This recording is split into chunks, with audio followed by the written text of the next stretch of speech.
Hi, my name is Jonathan Clavis, and this is my speech to persuade. Imagine living in a society where the color of your skin determines your opportunities, your safety, and your sense of belonging.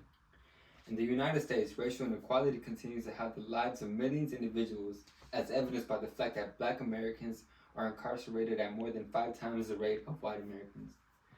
Individuals in society today speak on politics, gun control, etc. But what about racial inequality? Racial inequality is something I am highly against, and therefore there needs to be something done about it. Today, I want to address a pressing issue that continues to shape our society today: racial inequality. Despite the significant progress over the years, racial inequality remains deeply entrenched in various aspects of life, from economic opportunities to the criminal justice systems. The article, The Anatomy of Racial Inequality, written on June 30th, 2009, stated that the racial stereotypic reasoning can in fact reflect modes of social incognition, subtly biased against black Americans. This is not just a statistic, it is a reflection of systematic biases that affect our legal system. The Sentencing Project reports that black Americans are more likely to be arrested, charged, and extended to longer prison terms compared to white American individuals for the same offenses. This not only devastates families, but also perpetuates a cycle of poverty. According to the Complexities and Processes of Racial Housing and Discrimination, written on February 1st, 2009, housing represents an important area within racial inequalities continue to manifest.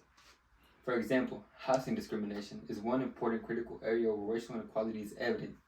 Despite the Fair Housing Act of 1968, which aimed to eliminate discrimination in housing, black Americans continue to face significant barriers. Studies have shown that black applicants are likely to be approved for mortgages and are often offered less favorable loans compared to white applicants with similar financial profiles. This has long-term implications, as homeowners are a key factor in building wealth and achieving economic stability. You may be asking yourself, well, why should I listen? Well, racial inequality and me speaking on it today lies in raising awareness and fostering understanding about crucial societal issues, presenting compelling arguments and specific evidence, such as the fact that black Americans are incarcerated at more than 5 times the rate than white Americans. As mentioned earlier, racial inequality affects everyone, either directly or indirectly.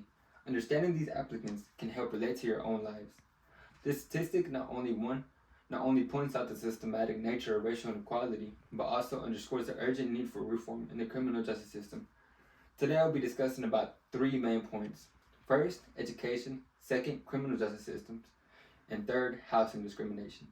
To start off, let us examine racial inequality and how it is unfair. Education on racial inequality is crucial because it lays the foundation of understanding the historical and systematic roots of the issue. Education through racial inequality is also a very effective way not only towards students in various ways, such as their curricular studies. This knowledge empowers individuals to recognize the combat of racial disparities in their own communities by fostering a culture of equity and justice. The article Racial Inequality in Education, written in 1987, discusses systematic issues within educational institutions that perpetuate racial disparities. A specific point Trona makes is how curriculum content often reflects predominantly Eurocentric perspective, which can marginalize and devalue cultural backgrounds of minority students. Another specific point she tries to make, argues, is how the tone teachers have often lower expectations for students of minority backgrounds, which can negatively impact their academic performance and self-esteem. According to the article Racial Discrimination in the Criminal Justice System, Finding Problems in Literature, written on February 24th, 1999, the author Ronald Weiser discusses how the criminal justice system has ingrained biases that result in discriminatory practices against minority groups, particularly black Americans. The article also states how black and Hispanic individuals are more likely to be stopped, searched, and arrested. There are various significant challenges in studying racial discrimination within the criminal justice system, such as inconsistent data collection and the complexity of isolating racial bias from other factors like socioeconomic status and prior criminal history. Weiser points out the difficulties in researching racial discrimination within the criminal justice system due to inconsistent data collection and the complexity of isolating racial bias from other factors. For example, strategies and policies change to address these issues, such as implementing bias training for law enforcement, increasing transparency and accountability in policing, and reforming sentencing guidelines to reduce disparities. These consequences of such discrimination are far-reaching, leading to overcrowded prisons and perpetuating cycles of poverty and crime within marginalized communities. In addition to education and criminal justice system, housing discrimination plays a crucial role in racial inequality even today. For example, Black Americans are more likely to be denied mortgages or charged higher interest rates compared to white Americans. This will also impact communities which contribute to the concentration of poverty in certain neighborhoods and which often lack access to quality schools, healthcare, and employment opportunities.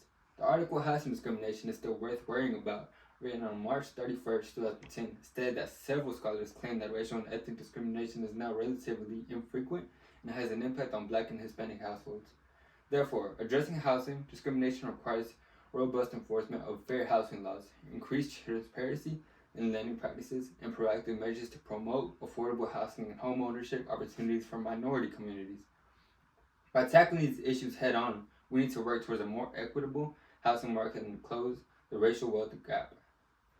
In conclusion, these are the three major impacts on racial inequality. Racial inequality is a multifaceted issue that requires our urgent attention and action. By acknowledging these disparities and advocating for systematic changes, we need to create a society where everyone, regardless of race, has equal opportunities to succeed. Let us commit to being part of the solution and work towards a future where real equality is not just an inspiration, but a reality. The journey is so long, but with collective effort and unwavering commitment, we can dismantle the structure of systematic racism and build a future where justice and equity are not just ideals, but lived realities. Thank you for watching.